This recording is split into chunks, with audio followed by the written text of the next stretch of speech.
हिजो घोषणा गरे बालेन शाहहरूले नै सिकाएको हामीलाई यसरी ढाल्न सकिँदो रहेछ भनेर 7-8 लाख जनजाति मान्छे काठमाडौँमा र जिल्लामा 1.5 लाख मान्छे उतार्न पाए त एकै दिनमा उल्टाउन सकिँदो रहेछ। अब हामी त्यो तयारीमा लाग्नुपर्छ भनेर भन्नुभयो। साँच्चीकै प्रचण्डले त्यस्तो तयारी गर्दैछन् त भने बालेन सरकारलाई एकै दिनमा उल्टाउने गरी अब प्रचण्डले आन्दोलन गर्दै हो त? चौतर्फी छटपट्टि देखिरहेछ। चौतर्फी छटपट्टि के को लागि? एक्जिस्टेन्सको लागि, अस्तित्वको लागि। कतै पनि कोही छैनन्, देखिँदैन होइन? हो नि, यसो हेर्यो सत्ताको वरिपरि अब भएका उहाँका नजिकका भएका पनि निफिनिएर जाँदैछन्, हो कि होइन? कोही आफै जाँदैछन्, कोही सरकारले नै फिल्टर गर्दैछ। भनेपछि त सत्ताको चौतर्फी यसो दृश्य हेर्यो, कतै पनि म छैन, मेरा आफन्त छैनन्, मेरा हिजोका सहयोगी छैनन्, न त राज्यबाट आउनु पर्ने गोपनीय सूचना आउने भयो, न सेवा सुविधा आउने भयो, न सेवा सुविधा आउने भयो, न तपाईको के अरे इन्टेलिजेन्समाथि आफ्नो चाहिँ नि ऊ हुने भयो, प्रभुत्व हुने भयो। छैन नि, अब छैन। अब आफूले ब्युरोक्रेसीमा हुर्काएका वा सल्लाहकार विभिन्न नाममा सत्ता कब्जा गरेका व्यक्ति त अब त कोही पनि नहुने भयो। भनेपछि अब के गर्ने त? एकातिर कोही पनि नहुने, अर्कोतिर राज्य चाहिँ निर्मम भएर कारवाही गर्न खोज्ने, जाने कता त? त्यो 7 लाख मैले पनि समाचार त सुने, प्रचण्डले भन्नुभयो, भाषणै गरेर भन्नुभयो। त्यो 7 लाख को आउने होला, किन आउने होला? मेन कुरो त अब त्यो 7 लाख जनताहरू अब सोध्छन् के 10 चोटि होइन? कमरेडले त आह्वान त गर्नुभयो, अब के को लागि होला त्यो 7 लाख हामी जम्मा हुने? के को लागि रहेछ? यो निरङ्कुशता यो सरकारमा देखियो। अब यो निरङ्कुशताको विरुद्धमा फेरि एकचोटि क्रान्ति गर्नु बेला भयो भनेर भन्नुभएको छ क्या उहाँले। त्यसको लागि होइन, निरङ्कुशताको लागि क्रान्ति गर्नको लागि आउने। सुशासन मुलुकमा कायम गर्नुलाई निरङ्कुशता भनिन्छ भने बालेन सरकारले यो निरङ्कुशता अझै देखाउनु पर्यो हो नि, होइन र? मैले त खोइ अब अलिअलि कता अब आफ्नो नजिकका व्यक्तिहरूले पनि नियुक्ति पाउन थाले रे भन्ने कता सुनिन्छ, आइरहेछ। त्यो हो, त्यसमा उहाँहरू गम्भीर हुनुपर्छ। हिजो 100मा 100 नियुक्ति हुन्थ्यो, आज 100मा 2-3 जना, त्यसले कुनै अर्थ राख्दैन होइन? कि उहाँहरूसँग जोडिएको व्यक्ति नेपालको नागरिक होइनन्, उहाँहरूसँग नाम जोडिएको व्यक्तिहरू नेपालका विभिन्न सरकारी ओहदाहरूमा अवसर चाहिँ पाउँदैनन्, पाउन हुन्न, वञ्चित गर्नु पर्छ र योग्यताको कदर त गर्नु पर्यो नि। हिजो पो अयोग्य पनि हाबी भए, आज योग्य छन्, बालेन सरकारकै छन्, राष्ट्रिय स्वतन्त्र पार्टीका छन् भने उनीहरूले पनि पाउनुपर्छ अवसर, हो कि होइन? हिजो जस्तो टपक्क टिपेर ल्याउने कुरा छैन।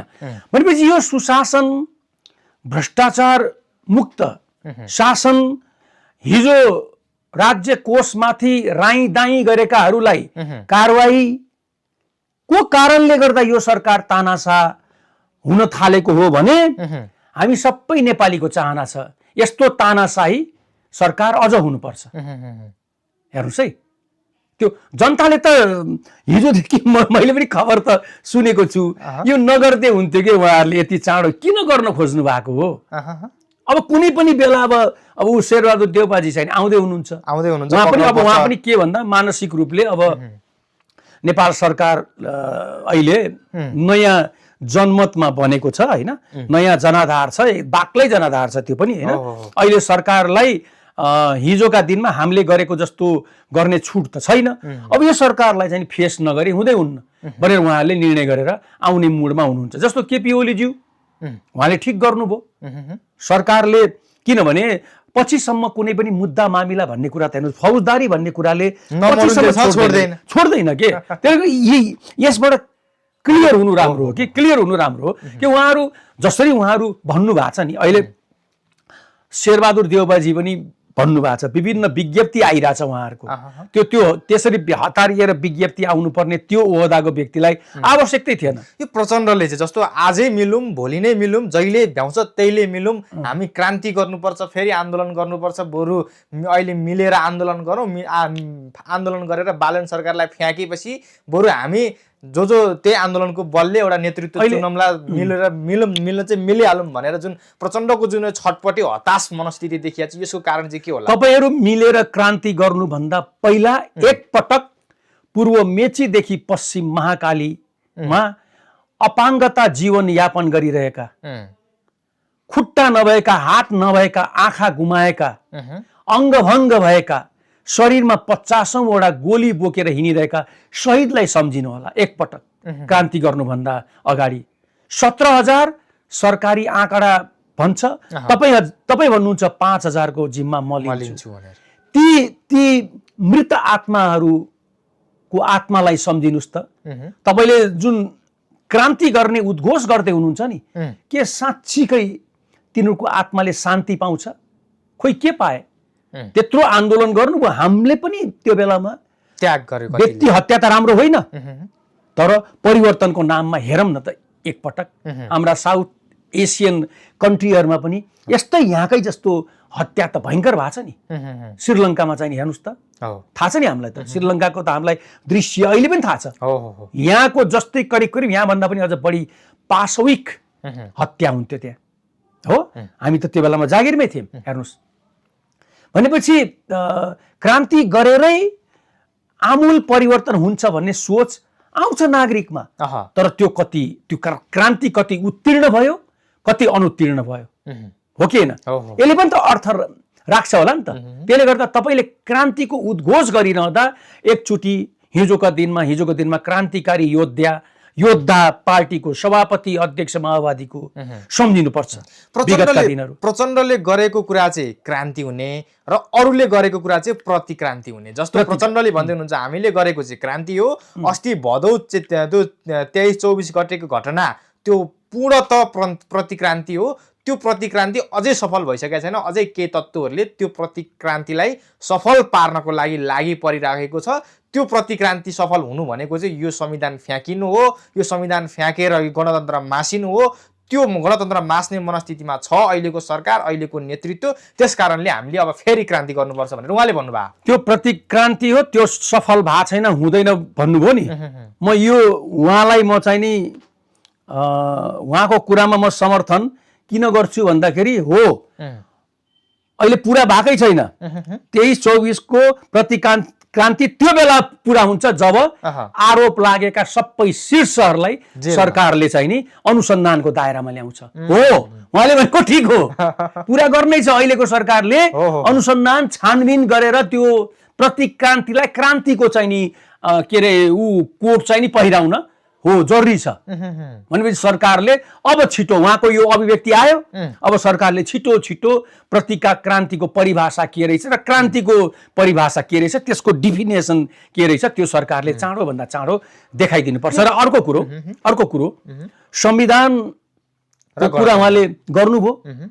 हिजोको दिनमा अहिलेको हालको प्राइम मिनिस्टर र पार्टी सभापति रवि लामिछानेजीले सम्पूर्ण पार्टीले अपनत्व नलिँदासम्म संविधान यो के अरे उसमा के भन्छ नि एकल निर्णयले संशोधन हुने विषय नै होइन भनेर उहाँले त कार्यदलै बनाउनु भएको छ। उहाँले कार्यदलै बनाउनु भएको छ। तपाईहरुलाई बोलाउनु भयो, तपाईहरु जानु भएन।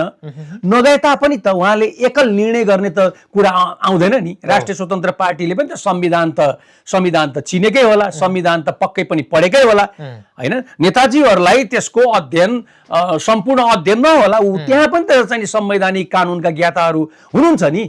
भनेपछि उहाँहरूले पनि त संविधान त्यत्तिकै उल्टाउने, त्यो त उहाँहरूलाई मौजुदा संविधानले चाहिँ नि अनुमति दिँदैन।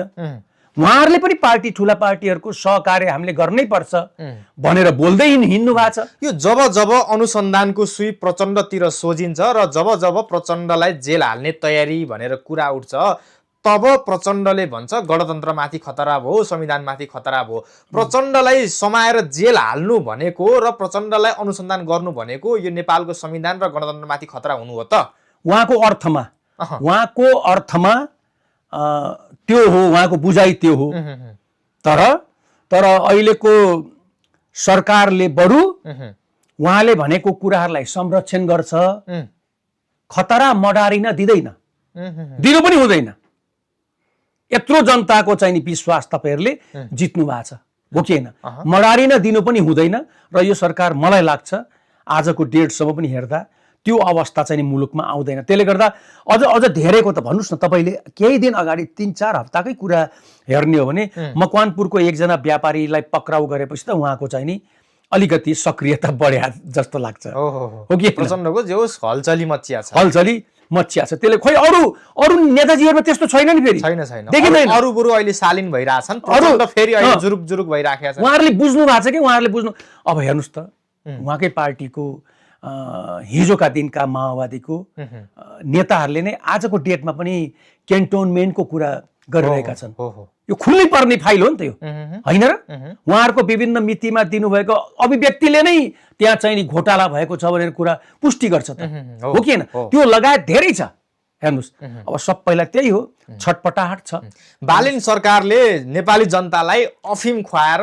अफिमको नसामा लट्ठ बनाइदिया छन् रे त्यसकारणले बालेनले जे गरे पनि जनताहरूले ताली पिट्छन् रे संविधान मासे पनि जनताले ताली पिट्छन् संघीयता मासे पनि जनताले ताली पिट्छन् गणतन्त्रै मासे पनि जनताले ताली पिट्छन् यो स्वाधीनता भन्नेको कुरा के हो जनतालाई थाहै छैन अफिमको नसामा लट्ठ पार्दिया छन् जनतालाई भनेर आरोप लगाउनु भएको छ उहाँले हिजो चिया पसलमा चौतारीमा पँधेरामा घर आँगनमा बसेर हैन सोझा साझा जनताहरूलाई मिठो भाषणमा लट्ठ्याएर हैन नशा के रे पिलाए जस्तो अहिलेका डिजिटल युवाहरू छैनन् हिजो जंगलमा प्रशिक्षण लिएका जस्ता छैनन् अहिलेका युवाहरू त्यस्ता छैनन् अहिलेका युवाहरूले सही के गलत के बुझ्छन् हेर्नुस् अहिले तपाईहरुलाई हराउनको लागि ठूलो योगदान त विदेशमा रहेका नेपालीहरूको चाहिँ मत निर्णायक रह्यो उहाँहरूले त हाल्न पाउनु भएन तपाईहरुले नै कानुनलाई चाहिँ अगाडि बढ्न दिनु भएन यो त निर्वाचन आयोगले त धेरै वर्ष अगाडि मतदाता के रे विदेशमा बस्ने मतदाताको चाहिँ नि मताधिकारको अधिकार चाहिँ नि हैन दिनुपर्छ भनेर निर्वाचन आयोगले नै धेरै पहिला चाहिँ नि तपाईको प्रस्ताव सरकारलाई अगाडि सारेको होइन खोइ त कति करिब 8-10 वर्ष त भयो होला मैले पढे अनुसार खोइ तपाईहरुले त्यसलाई चाहिँ कार्यान्वयनमा ल्याउनु भो किनभने त्यो मत भनेको त सबै